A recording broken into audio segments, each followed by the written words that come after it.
Y arrancamos hablando de Rafael Arévalo Martínez, para variar, un autor guatemalteco, para ir más allá de Miguel Ángel Asturias y de Ricardo Arjona. Mucha gente no sabía que Arjona era de Guatemala, así que hago ese chiste fácil para empezar. Y de hecho, en algún punto de la literatura guatemalteca le pasa con Asturias lo mismo que a nosotros con Borges. Es como para ellos Asturias es como el gran Nobel de literatura, y como que hay un sistema literario subordinado a eso, y en Argentina pasa lo mismo. Así que para introducir un poco la cuestión, eh, decir quién fue Arévalo Martínez. Nació en 1884, falleció en 1975.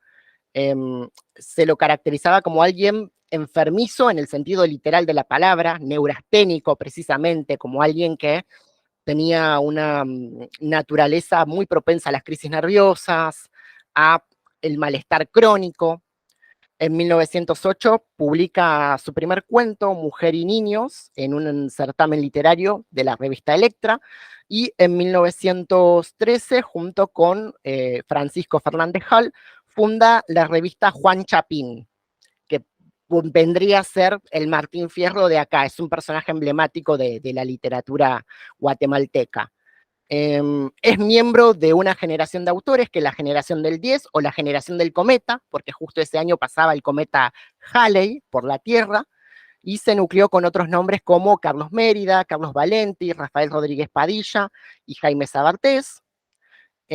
A partir de la década del 10 empieza a intervenir mucho en lo que son espacios culturales y periodísticos. En el 16 es jefe de redacción del Nuevo Tiempo en Honduras. En el 18 se lo nombra secretario general de la Oficina Centroamericana. En el 21 es miembro de la Real Academia Española, y en el 22 funda su propio periódico, El Imparcial, tiene colaboraciones con distintos diarios, y además, mucho más tarde, es presidente del Ateneo Guatemalteco y director de la Biblioteca Nacional de su país durante 18 años. Así que tiene toda una trayectoria periodística, cronística y literaria interesante, eh, en un contexto bastante complejo y en un país, en realidad toda Centroamérica comparte un contexto muy particular en esos años. Primero porque Guatemala venía de un fenómeno denominado reforma liberal, para el 1870, donde hay una serie de reformas dentro de ese país destinadas a la prosperidad económica. Dato no menor, una de las políticas liberales, y entiéndase liberales en el sentido de la modernidad liberal en esa época, una de las políticas económicas, entre comillas, que impulsó el gobierno de Guatemala durante esos años es la expropiación de tierras indígenas. Básicamente retirarles a las tribus nativas la posesión de las tierras, y parte de la historia de Guatemala tiene mucho que ver con la injerencia de la compañía Union Fruit Company, proveniente de Estados Unidos, que en ese momento estaba poderosamente interesado sobre todo en el canal de Panamá. En esas épocas, presidencia de Roosevelt, pa. Entonces, con todo ese macro contexto, además, otro dato de color: las relaciones homosexuales consensuadas dentro de la Constitución Guatemala se despenalizan en 1834. Y cito la cuestión de la homosexualidad concretamente y todo este macrocontexto político porque la particularidad del hombre que parecía un caballo es más chismográfica que literaria, en cierto modo. Eh, el crítico Daniel Balderston es un especialista en Borges, en realidad, que dedicó parte de sus investigaciones a rastrear la identidad homosexual en la literatura latinoamericana. Y Balderston tiene un libro muy interesante que se titula El deseo, enorme cicatriz luminosa, ensayos sobre homosexualidades latinoamericanas, que tuvo una segunda edición. Y además es muy interesante porque Balderston es un investigador norteamericano de prestigio, digamos. Eh, una cosa interesante que registra Balderston en uno de sus artículos es la mitología que surgió alrededor de este relato concretamente. ¿Por qué? El hombre que parecía un caballo se escribió o está fechado en el año 1914 y se publica como un libro de cuentos, junto con el cuento homónimo, en el año 1920. Pequeño paréntesis, en 1920 se produce un golpe de Estado en Guatemala, que derroca al gobierno de Cabrera y vuelve el orden conservador. Pero en medio de todo eso, el dato de color que subraya Balderston es el hecho de que aparentemente el personaje que aparece en el texto como el señor de Aretal se refería a un amigo de Rafael llamado Porfirio Barba Jacob, que en ese momento llevaba el nombre de Reinaldo Arenales. Y como decimos en Argentina, Reinaldo recibe el propio autor, le comparte el relato, y como decimos en Argentina, se sintió tocado por el personaje del señor de Aretal, y Barba Jacob asume que ese personaje se trata de él, siendo que Rafael le dice todo el tiempo, la verdad que no me di cuenta, no me refería específicamente a vos. Esa fue el escándalo a puertas cerradas que registra Balderston, que tuvieron estos dos autores muy amigos. Aparentemente la primera reacción de Porfirio Barba Jacob es de reticencia, de mira que me representaste a mí en este texto, le insta a que no lo publique, Rafael Arévalo lo desobedece, en 1920 incluye este cuento, lo publica, y en ese momento Porfirio no manifestó ningún disgusto. De hecho, le había hecho varios elogios públicos a su colega Rafael. El lío se produce con la reedición de 1928, registra Balderston, donde ahí se marca un quiebre en la relación de amistad entre ambos. Y esto que parece un dato chismográfico, y de hecho lo es, en realidad supuso todo un problema para la crítica literaria en ese momento, porque tanto en la década original de publicación como en las décadas posteriores, los críticos literarios empezaron a tener un problema que era no poder reseñar el cuento o el libro sin referirse a ese escándalo, sin referirse a la polémica Barba Jacob Arévalo Martínez. Y eso implicaba nombrar la homosexualidad en la crítica literaria. Y me pareció muy interesante traerlo a colación en este momento, porque el cuento se escribió en el 14 y se publicó oficialmente como libro en el año 20, y supone toda una problemática para el orden conservador en ese momento, hablar de alguien que, para los estándares culturales de la época, no solo escribía bien, sino que iba a llegar a ser director de la Biblioteca Nacional. Y de hecho, otra particularidad es que este cuento no manifiesta lo homosexual con connotaciones negativas, o si lo hace de manera muy diferente. Para que se den una idea de el trabajo que hace Balderston, que él busca la cuestión del homosexual en las primeras obras LGBT, y lo pongo muy entre comillas, de la literatura latinoamericana.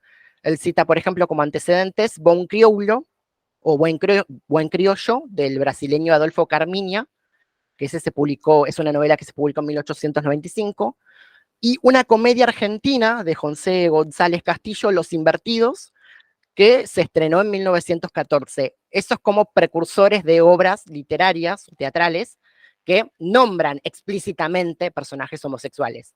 El común denominador de esas dos obras es que el vínculo homosexual termina de manera trágica.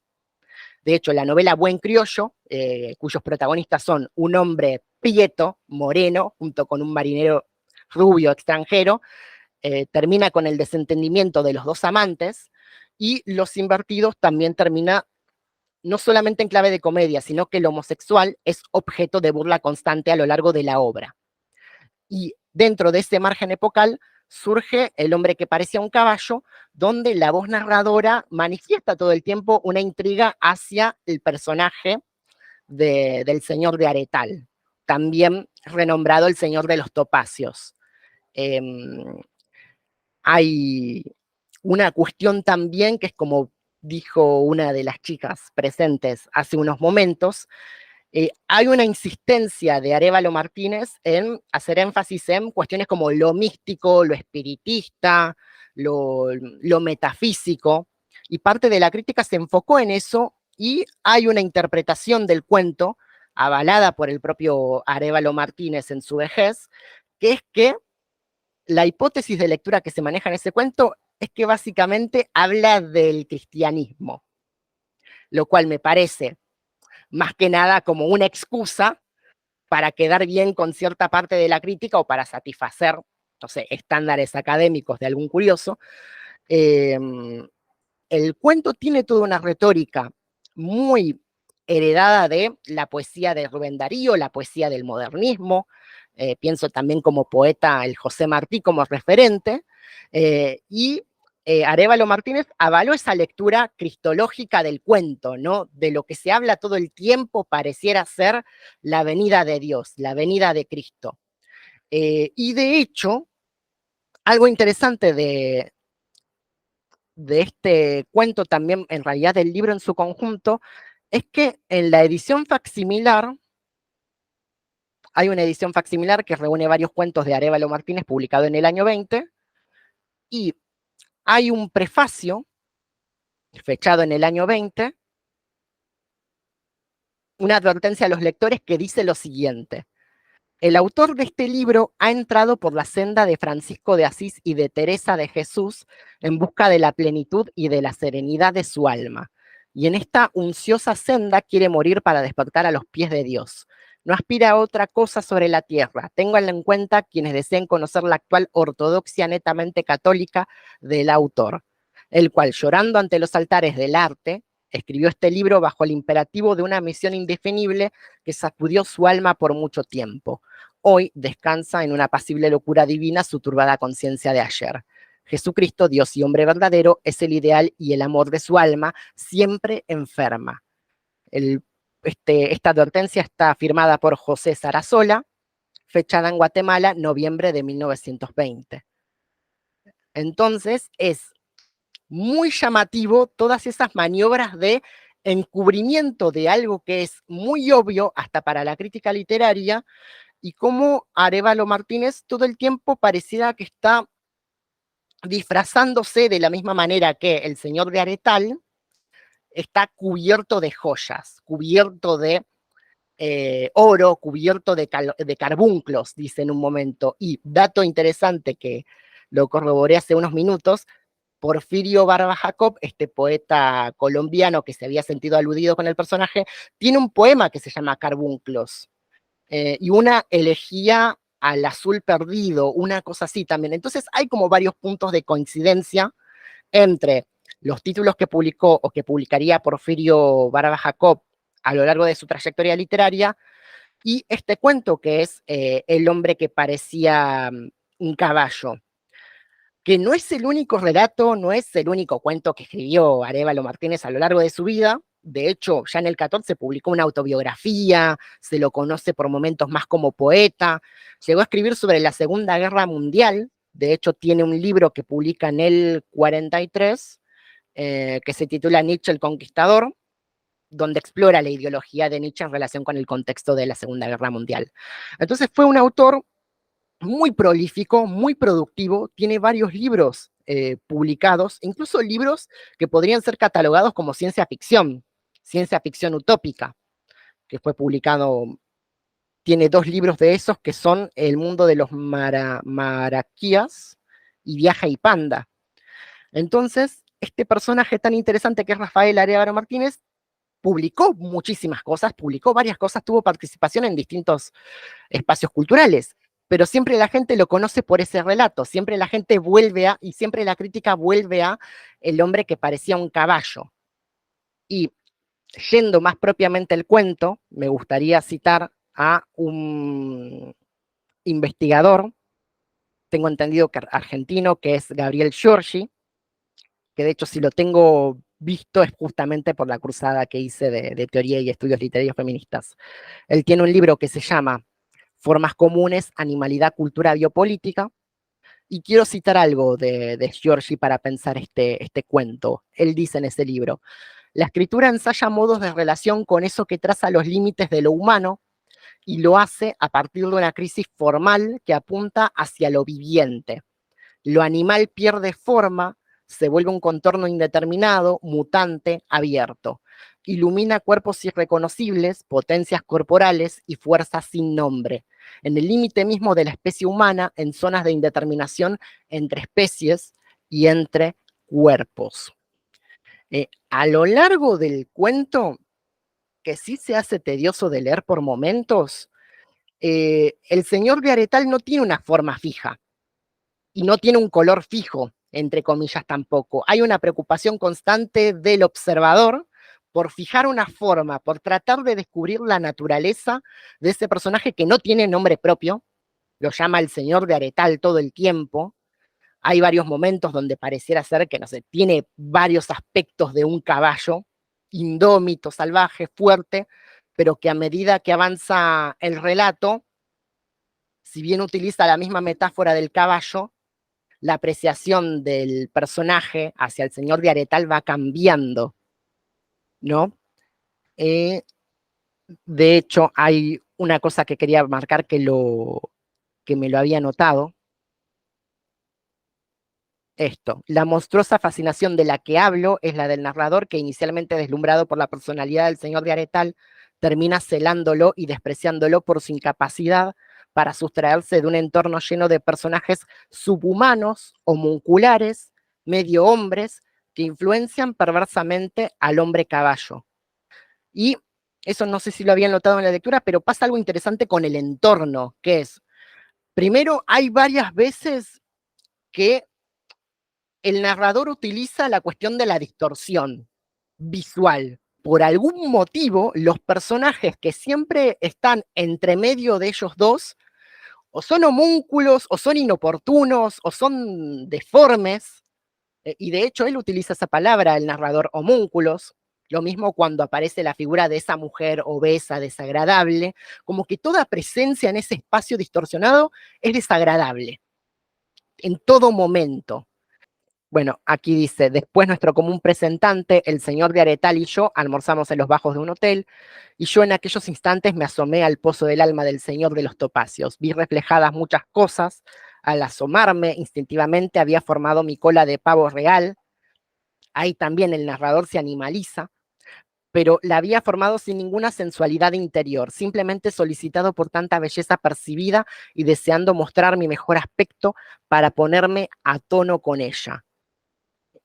Y después continúa, las cosas que vi en aquel pozo, ese pozo fue para mí el pozo mismo del misterio, asomarse a un alma humana, tan abierta como un pozo que es un ojo de la sierra, es lo mismo que asomarse a Dios. Nunca podemos ver el fondo, pero nos saturamos de la humedad del agua, el gran vehículo del amor, y nos deslumbramos de luz reflejada. Y es interesante cómo dentro del texto, si uno arranca párrafos, pareciera ser que son poesía pura, y leídos por separado, funcionan de manera eficaz. Hay toda una maniobra muy extraña dentro de este cuento que, vuelvo a insistir con esto, fue escrito en el año 14, fue publicado en el año 20, y como que todo el tiempo quiere ocultar dónde está la voz del personaje, quiere disimular, quiere hacer patente que es un espacio vicioso, pero a la vez hay otra estrategia que es que todo el tiempo el narrador se presenta como alguien absolutamente virtuoso que es capaz de ver la belleza de las cosas y que no se hace cargo de que la voz también forma parte de esas distorsiones, que la voz forma parte de ese juego confuso y extraño de observar al otro y de darle forma al otro.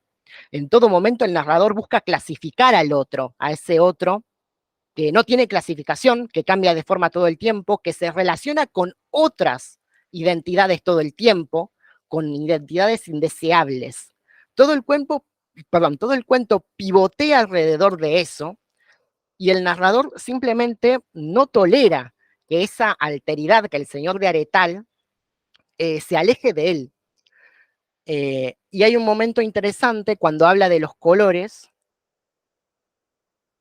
donde, y cito textual el cuento, el narrador llega a la siguiente conclusión. Y entonces, al fin apareció en el plano físico una pregunta que hacía tiempo formulaba: ¿cuál es el verdadero espíritu del señor de Aretal?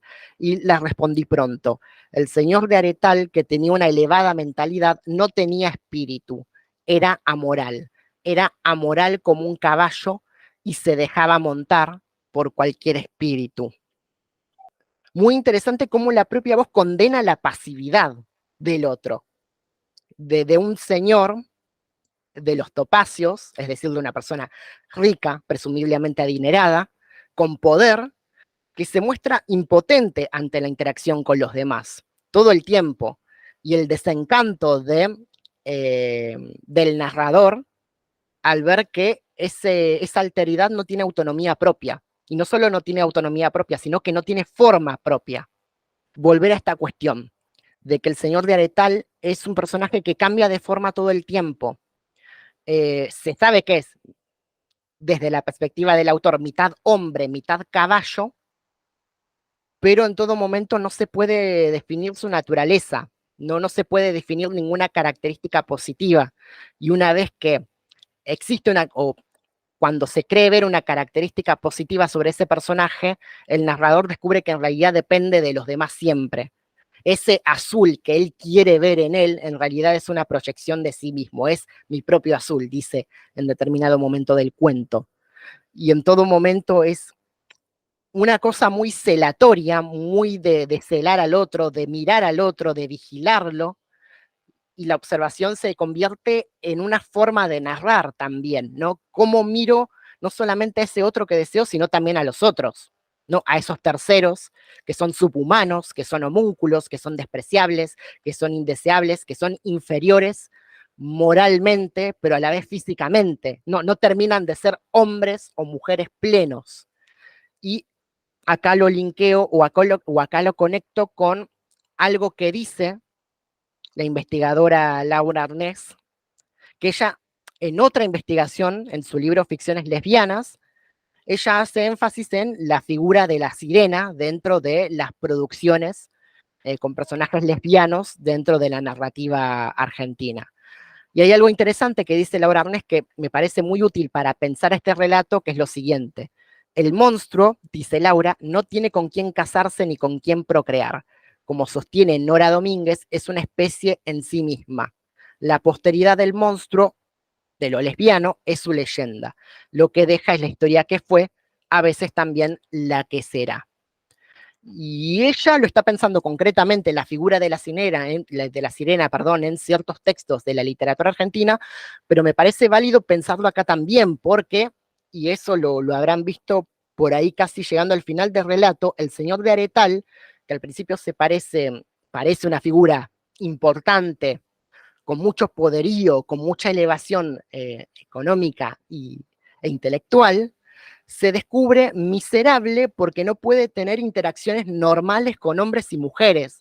Eso fue lo que me llamó la atención dentro de ese relato, que hay mucho énfasis en eso y que el narrador que está detrás de él todo el tiempo insiste con: vos no podés tener un vínculo normal u ordinario con estos otros porque vos no sos un hombre. Todo el tiempo está ese juego, ese énfasis de vos no sos un hombre completo, vos no sos un hombre, vos sos un animal, vos sos un monstruo, en otras palabras. Y si bien hay bastantes tramos donde la prosa de Arévalo Martínez es muy descriptiva, eh, llama la atención esa cuestión de la insistencia sobre lo monstruoso, la insistencia sobre ese otro que admiro, al final es un monstruo que no termina de fijarse, que no termina de definirse como identidad, como sujeto. Y eso es muy interesante, cómo el cuento busca enunciar ese cuerpo social que todavía no está enunciable dentro del imaginario guatemalteco. No es un sujeto posible dentro del imaginario de Guatemala. También se puede interpretar ese tramo del texto como eso, como ese monstruo que era tan imponente como lo es, y al final se descubre que nombra la palabra centauro, ese monstruo mitológico occidental monumental, termina siendo algo vacío, algo cobarde, algo que termina huyendo de la escena. Los últimos dos párrafos dicen de la siguiente manera: me separé del señor de los topacios y a los pocos días fue el hecho final de nuestras relaciones. Sintió de pronto el señor de Aretal que mi mano era poco firme, que llegaba a él mezquino y cobarde, y su nobleza de bruto se sublevó. De un bote rápido me lanzó lejos de sí, sentí sus cascos en mi frente, luego un veloz galope rítmico y marcial aventando las arenas del desierto. Volví los ojos hacia donde estaba la esfinge en su eterno reposo de misterio y ya no la vi. La esfinge era el señor de Aretal que me había revelado su secreto, que era el mismo del centauro. Era el señor de Aretal que se alejaba en su veloz galope con rostro humano y cuerpo de bestia. No es esa bestia idílica que se aleja de la escritura en principio del poeta. Y algo que anoté aparte respecto a esta escena es lo siguiente: la paradoja del señor de los topacios, del señor de Aretal, es que a la vez que su identidad se define en función de su relación con los demás, es incapaz de sostener relaciones estables con sus diferentes, entre paréntesis mujeres, o con sus semejantes, entre paréntesis hombres. Todo en él es devenir y discontinuidad. Lo interesante del hombre que parecía un caballo es cómo, incluso dentro de sus parámetros estéticos modernistas, acaso se anticipa al funcionamiento de lo queer bajo la cual puede leerse esta indecibilidad. Y acá abro paréntesis. No es que Arévalo Martínez es un autor queer, porque yo hago esta lectura desde acá, desde la comunidad de 2023. Entonces, no es que Arévalo Martínez es un progre por el mero hecho de haber escrito un cuento con una disidencia bajo la metáfora del caballo. No, pero sí tomar esta pieza como un texto en el cual, dentro de la tradición de la literatura latinoamericana, empezaba a haber distintas preocupaciones, entre ellas, cuál es la mejor manera o cuál es la manera que tiene el arte de esa época de enunciar la diferencia. Sin importar que pasen los años, sin importar cuántas veces publique Arévalo Martínez distintos textos, este cuento es el emblemático, y a la vez que es emblemático, es paradigmático, porque puso en apuros al crítico literario que tenía que hablar de eso, pero que no quería marcar la diferencia, no quería enunciar la diferencia. Entonces, en algún punto traje este texto inicial, sé que me consta que hay mejores, si vamos a términos de gustos, o por lo menos más breves o más fluidos en el caso de Arévalo Martínez, pero este texto es emblemático por esas dos cuestiones, no solamente por la retórica, por la escritura elegante que tiene, entre comillas, sino también porque estuvo acompañado de toda una serie, de toda una mitología, entre comillas, detrás, o una chismografía que en algún punto incidió en su forma de leer, pero también incidió de manera inesperada en la forma de hacer crítica de la Academia Guatemalteca. Pensar cómo nombrar la diferencia, pensar cómo nombrar una diferencia que además no es estable nunca. No es estable como hombre caballo, no es estable como centauro, no es estable como esfinge. Y la idea de la esfinge, y la idea de la animalidad de la identidad del otro. Es algo que Arévalo Martínez va a retomar en varios textos más adelante, pero en todo el tiempo la alteridad es una animalidad que no se puede clasificar, porque el señor de Aretal no es un caballo dócil o un caballo indómito, tiene sus momentos, tiene varios momentos a lo largo del cuento, es una identidad que cambia siempre. Y me pareció muy interesante traer lo que dice Laura Arnés, que de hecho acá tengo el libro, lo quiero cancherear, de ficciones lesbianas, porque ella hace una observación parecida respecto a las sirenas en algunos textos de literatura eh, nacional, donde el monstruo termina siendo eso, una metáfora de esa identidad inclasificable que no entra dentro del sistema. Y acá redondeo con una cuestión, que es, no es casual que en el último tramo del cuento esté esa insistencia permanente respecto a cómo el señor de Aretal se relaciona con hombres o con las mujeres. Es algo que todo el tiempo le va reprochando la voz narradora hacia el final. El hecho de vos no te puedes relacionar en esta sociedad porque no sos enteramente hombre. Y léase enteramente hombre con todas las connotaciones posibles. O incluso más allá del doble sentido, ¿no? La cuestión de, es un caballo que se deja montar, es un hombre sumiso, no es un hombre, no es un machirulo del siglo XX que se hace respetar. No es un señor, no es un señor caballero que tiene las aptitudes morales para abrirse en este mundo de perversión.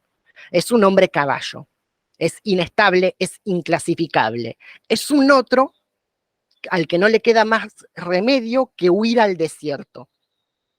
Y esa es una lectura que se desprende tanto de las observaciones de Balderston como de otros críticos que analizaron distintos aspectos de este cuento en su momento.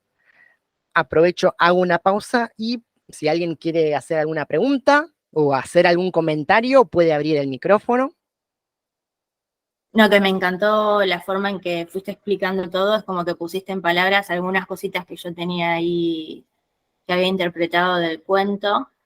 No me había dado cuenta de esto de lo monstruoso, digamos. No lo había tomado por ese lado, pero tiene sentido. Sí había detectado esto de que por momentos se notaba la fascinación por este señor, después cierta decepción y como que iba todo el tiempo zigzagueando en eso.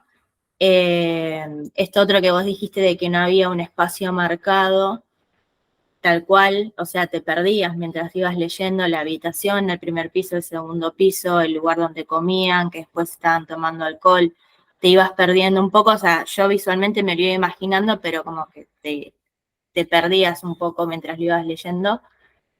Y después esto del caballo yo lo había interpretado por el lado de esto mismo que vos decías, ¿no? Eh, de una persona que se deja domar por los demás y que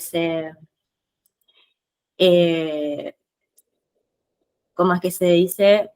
Como si fuese un camaleón, ¿no? Como que toma el color del otro, eh, en vez de tener su propio color. Y eso era justamente, me parece, lo que le critica.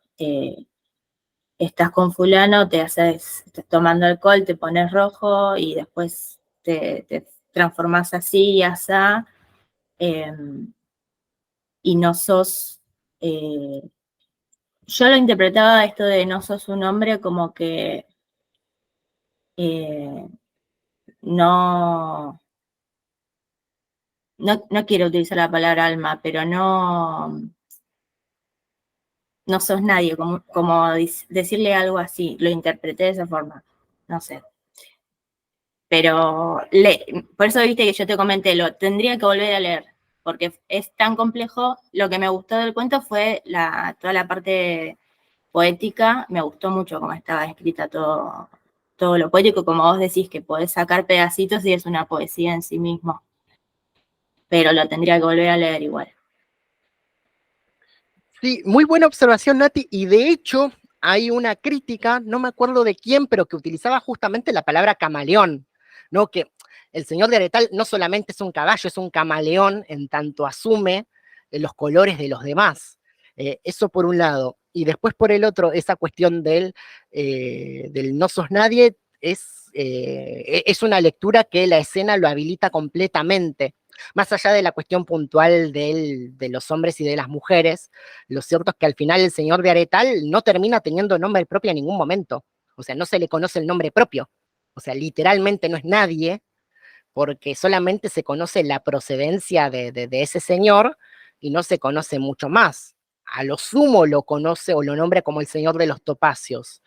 Pero es paradójico porque es un personaje que se desprende de las joyas. Entonces, hay como toda una serie ahí donde básicamente el narrador termina diciéndole, vos no sos nadie, o sea, vos no tenés identidad y siempre le seguís la corriente a los demás.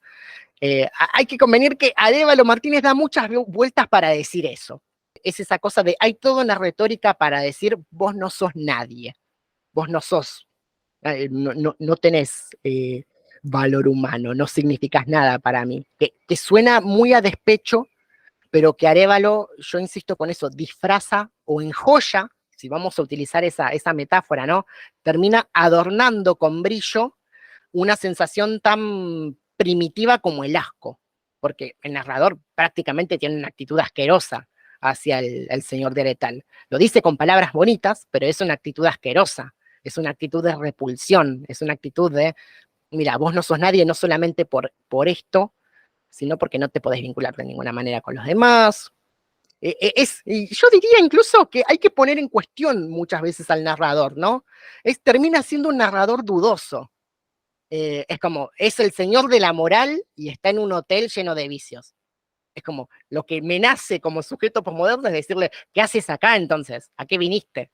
Si tu mirada se va a desplazar sobre los otros de esa manera, ¿no?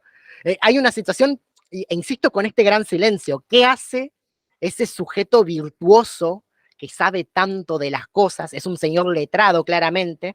Al principio del cuento, por ejemplo, compara al señor de Aretal con una ilustración de una tapa de un libro de Gulliver, de los viajes de Gulliver, que es una obra escrita por Jonathan Swift, satírica, donde casualmente hay un momento donde el protagonista, Gulliver, se topa con la isla de los caballos, con el país de los caballos, y tiene buena relación con los caballos, mucho mejor que con otros seres humanos que ha conocido a lo largo de su viaje.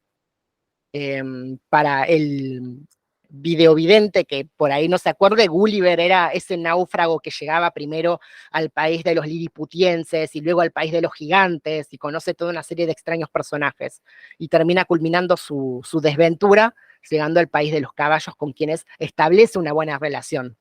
Entonces, el narrador de este cuento es un narrador que tiene una biblioteca propia, que es letrado, que es culto, que no desconoce los misterios teológicos o la metafísica o la filosofía, y sin embargo está ahí juzgando todo el tiempo. Y eso llama la atención, es un vacío de información muy interesante. Pero volviendo a lo que decías, Nati, es esa cuestión de, sí, lo camaleónico está muy presente, y lo mismo esa cuestión eh, de que es un señor que no tiene nombre propio, ni siquiera tiene nombre propio, es el señor de Aretal. No sé, Sara, si te animás a compartir algo. También lo que dije al principio, bueno, lo sigo pensando un poco, que me pareció eso que decías, demasiado enjollado tal vez, y por ahí a veces como que pecaba de no ser directo, que quedara muy como en duda qué estaba queriendo decir. Em, o sea, es como que siento que tiene mucho sentido esto que decías, de cómo el narrador juzga a este otro señor, ¿no? A mí me pareció de a momentos como una actitud más de despecho también. Al principio del cuento yo sentí que estaban juntos, o sea, que mantenían algún tipo de relación, y sentí como bronca después cuando lo veía estar con tanta gente diferente y que eso era como lo que le criticaba de amoral. Y por eso después le termina dando como una lección de que no se sabe relacionar con otros por eso, porque va como de un lado a otro, y no se cierra en nada.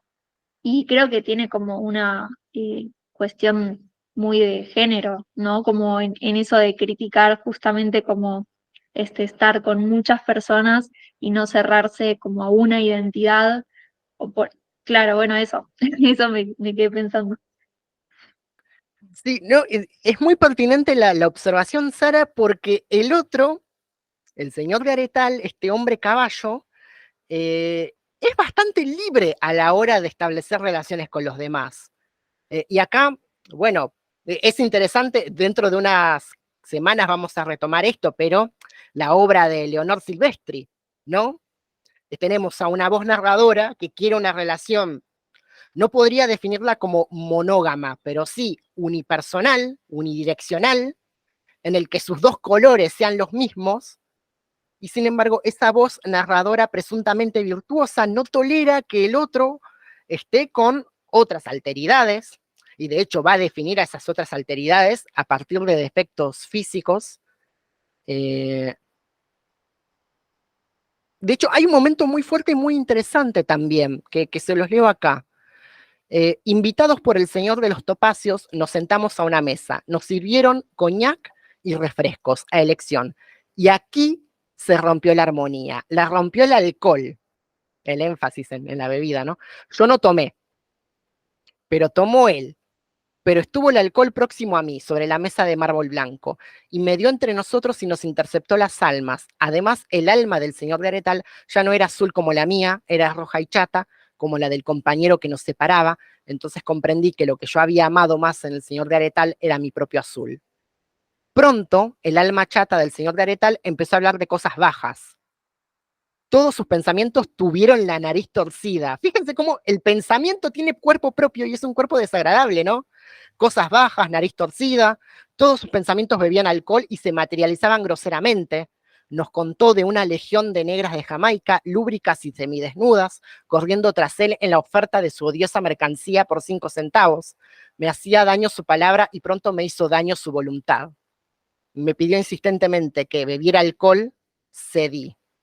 Y llama la atención, por ejemplo, la presencia de lo femenino, siempre entre líneas, por un lado, ¿no? Porque hay un momento donde se menciona una mujer obesa, con defectos, que está como interactuando con el señor de Aretal, pero después la otra presencia femenina, entre comillas, es el caso de estas mujeres, que encima lo dice casi peyorativamente, legión de negras de Jamaica, lúbricas y semidesnudas, ¿no? Casi rozando un exotismo racista. Lo dice con una cólera tan vehemente, esa cuestión de, me contó una anécdota de esas negras de Jamaica. Cada vez que aparece una mujer, o cada vez que se habla sobre mujeres entre varones, hay una cuestión de alejamiento, ¿no? Hay una cuestión de, no solamente no te podés relacionar con las mujeres, sino que además me traes historias de mujeres promiscuas, o de mujeres exóticas. La reprobación de esa presencia y la tipificación de lo femenino dentro de ese espacio, ¿no? Que, insisto, es un espacio que, como bien señalaron, no se termina de definir, no se termina de saber qué es, no se termina de visualizar por completo los cuerpos, y es interesante cómo aparece el cuerpo de lo exótico y el cuerpo de lo femenino acá. La presencia de lo femenino, entre comillas, termina siendo algo ominoso y perjudicial para la relación entre esos dos hombres, para esa relación que el protagonista quiere entablar todo el tiempo y que disfraza de una retórica modernista, romántica, apreciativa. Llama mucho la atención, por más que Arévalo Martínez diga que es una metáfora de la Segunda Avenida, que el narrador diga, este es el hombre que estaba esperando toda mi vida. Es raro escribirlo así, no sé, tan raro por la sintaxis, pero es llamativo que el texto haga énfasis en eso, ¿no? En buscar un modelo de hombre en el otro, buscar un modelo de sujeto moderno en el otro, que termina decepcionando al narrador.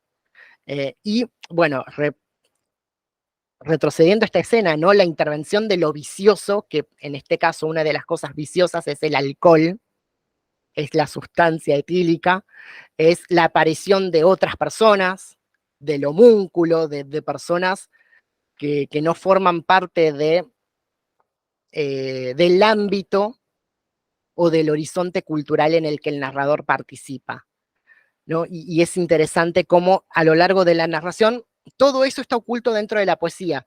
Y les comparto mi impresión personal de este cuento, es que yo, a medida que lo leía, me detenía en lo poético de la escritura. Yo decía, mira qué interesante, pero intercalado dentro de esa escritura, hay un narrador desagradable, porque es desagradable. Termina siendo, si forzamos bien ciertas oraciones, alguien presumiblemente misógino, incluso presumiblemente racista, intercalado y disfrazado bajo una escritura virtuosa, entre comillas. En la anécdota de las jamaiquinas hay algo interesante también, que esto me lo pongo a pensar ahora. El señor de Aretal es un señor itinerante. Si cuenta esa anécdota es porque presumiblemente estuvo en un puerto, estuvo en otro país, estuvo en otra locación.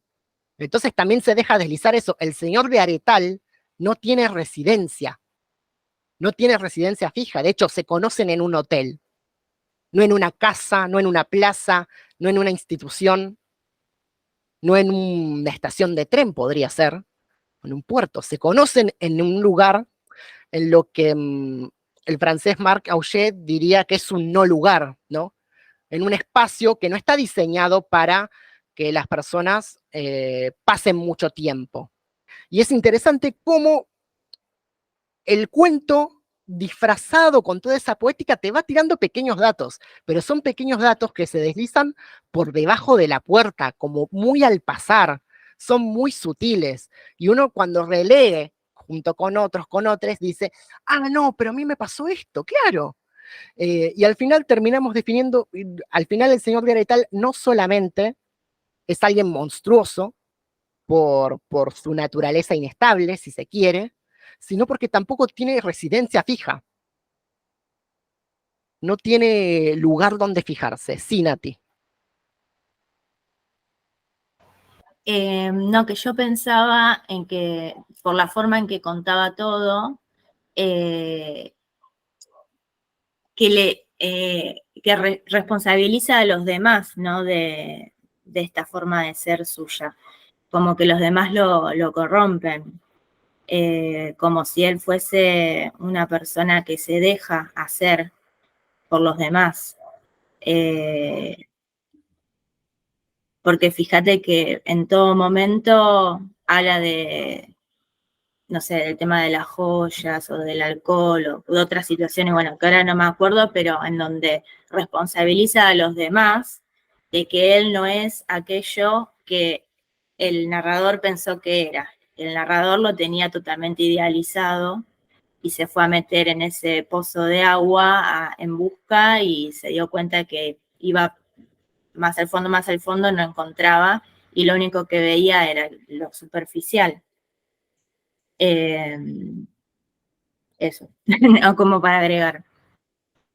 Sí, no, y es interesante esa cuestión de la delegación de la responsabilidad, ¿no? Es como el narrador siempre le termina echando culpa a los demás, a los otros, al entorno. Es el entorno el que parece corromper a este señor de Aretal, que no es lo suficientemente fuerte para imponerse al espacio vicioso, eh, y el narrador no se hace cargo ni del lugar en el que está, ni de su función dentro del relato, eh, y termina describiendo y echándole culpa a los otros a través de las descripciones. No solamente a través de las descripciones físicas, sino también en esa ambigüedad espacial, ¿no? Que volvemos a eso, es como es un lugar tan ominoso desde la perspectiva de la voz narradora, que no lo termina de nombrar, pero sabe que está pasando algo allí, sabe que todo el tiempo el señor de Aretal va a esos grupos, va a ciertos hombres, va a ciertas mujeres, y se deja llevar por ellos. Para el narrador todo el tiempo, el señor de Aretal se deja llevar de acá para allá por sus propios impulsos, por su propio, por su propio deseo o naturaleza. Y es muy interesante, sobre todo, pensarlo en un contexto, vuelvo al contexto político en el que surgió el hombre que parecía un caballo, la ideología liberal, y entiéndase liberal en el sentido del liberalismo de esa época, ¿no? En el sentido de promover el intelecto y la moral del hombre que controla la naturaleza. Y sin embargo, todo el cuento habla de alguien medio humano, medio animal, que es incapaz de contener sus impulsos, pero que al principio el narrador creía que era alguien absolutamente virtuoso, de hecho lo llega a definir como un templo, hay un momento donde lo llega a definir como un templo, con todas las virtudes, con todos los atributos de excelencia de la modernidad, eh, y es interesante cómo el relato va mutando a una historia de desencanto, donde termina con un acto de violencia animal, ¿no? Recibe no un golpe, sino una cos, un golpe de cos en la frente, que termina impulsándolo hacia atrás. Y el narrador, la última imagen que tenemos de ese sujeto que enuncia es buscando desesperadamente dónde está el señor de Aretal y viendo cómo se va al desierto, que ese es otro dato interesante que se desliza recién al final. El señor de Aretal se va al desierto, se fuga, se va lejos de la civilización. Y como digo, a ver, este es un relato que amerita muchas lecturas y que fue muy productivo para la crítica en su momento, y que tiene esas coordenadas de lectura también, ¿no? La cuestión de la visión, la cuestión de la alteridad, la cuestión de los celos, la cuestión de la vigilancia, la cuestión de incluso la hipocresía moral del narrador que no se hace cargo de estar en ese lugar y de que en todo momento pareciera que mira lo que pasa como si él estuviese fuera de cuadro, fuera de escena, cuando la realidad es que prácticamente comparte el mismo edificio con el señor de Aretal. Y es inteligente la narración que nos hace sentir una distancia entre ellos dos, nos la hace sentir, pero están físicamente en el mismo lugar. Están tomando alcohol en la misma mesa. Y sin embargo, Arévalo Martínez, en este personaje, hace toda una maniobra para decir, yo soy diferente a él. No, no, no, no, no, yo no soy este hombre animal. Yo no soy este hombre caballo. Yo no comparto lo que hace.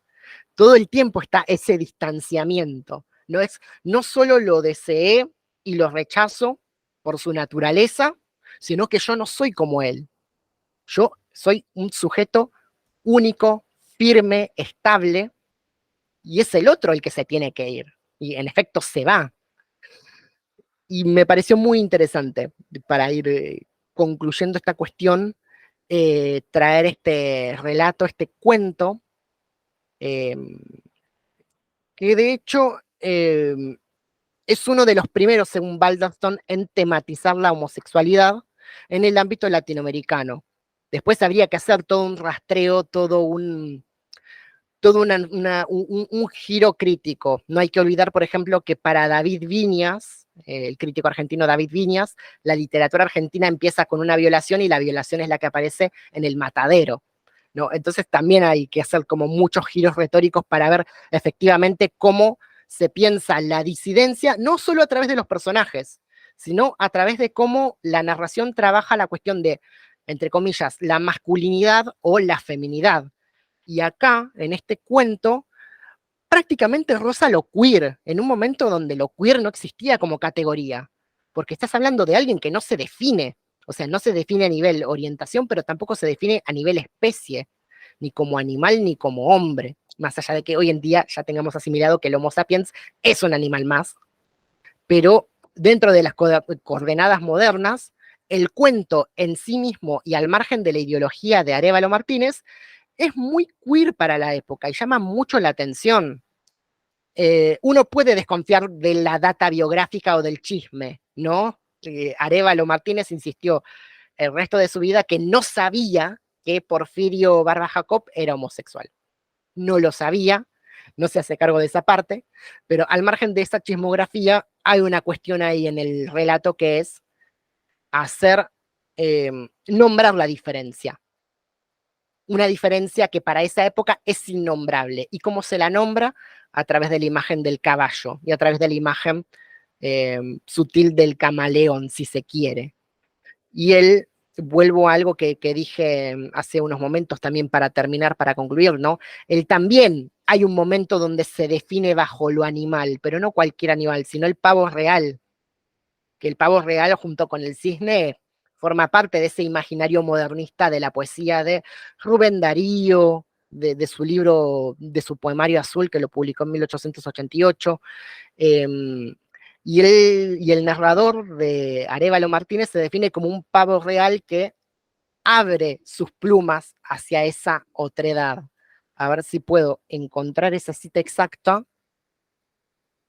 Aquí dice, y yo en aquellos instantes me asomé al pozo del alma del Señor de los Topacios, vi reflejadas muchas cosas, al asomarme instintivamente había formado mi cola de pavo real, pero la había formado sin ninguna sensualidad interior, simplemente solicitado por tanta belleza percibida y deseando mostrar mi mejor aspecto para ponerme a todo con ella. Es básicamente, y es interesante que use la palabra sensualidad, ¿no? Es esa cosa de, me abrí hacia él, pero no en ese sentido que el lector va a pensar. Se ataja poéticamente. Todo el tiempo es como, me abrí como un pavo real, pero no de la manera que piensan, sino porque me pareció una persona excelente. Y hay vaivenes muy sutiles ahí, pero muy sutiles, que a un lector del año 2024 le llaman la atención, ¿no? Es esa cosa de, me abrí. Pregunta. Por eso una pregunta medio tonta. Pero Sí. a los pavos reales abren la cola cuando se sienten amenazados, ¿no? O también para la cuestión de apareamiento. Es muy interesante porque de hecho los únicos pavos reales que tienen ese plumaje amplio son los machos, que sí, tengo entendido que los usan más para la cuestión del apareamiento, ostentar las plumas del pavo real para capturar o para cautivar la atención de la hembra. Eh, Ignoro si lo usan en circunstancias de peligro, pero la iconografía clásica del pavo real, ese plumaje bello, es justamente para atraer a la hembra. ¿No? Es una observación muy inteligente, de hecho, la que haces, porque pudo haber utilizado otro pájaro. Perdón, acá lo googleé. La extensión de este curioso abanico no solo forma parte del ritual de apareamiento del pavo real, sino que además se utiliza como amenaza frente a otros machos rivales a la hora de proteger su territorio. Claro, y eso va muy en consonancia con las presencias otras que están en el hotel. Me parece una lectura muy inteligente. Así, son esas asociaciones, sé que parece un chiste lo que voy a decir, pero son esas asociaciones fortuitas con las que trabaja la crítica literaria. Son así como surgen los trabajos de crítica literaria profesional.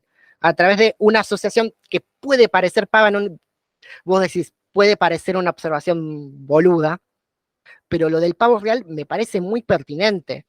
Y de hecho, es interesante como ese despliegue del plumaje, que al principio puede ser como un acto de seducción, pero termina deviniendo en un acto de amenaza o de defensa, es lo que termina pasando con el propio cuento. El propio cuento comienza con una persona sintiéndose atraída por otra y va evolucionando hasta que el otro se termina yendo, bajo las recriminaciones del propio narrador, que ya se tornó una presencia amenazante en la manera de condenar a los otros, en la manera de juzgar a los demás, en la manera de juzgar cómo se vincula el señor de Aretal con los demás.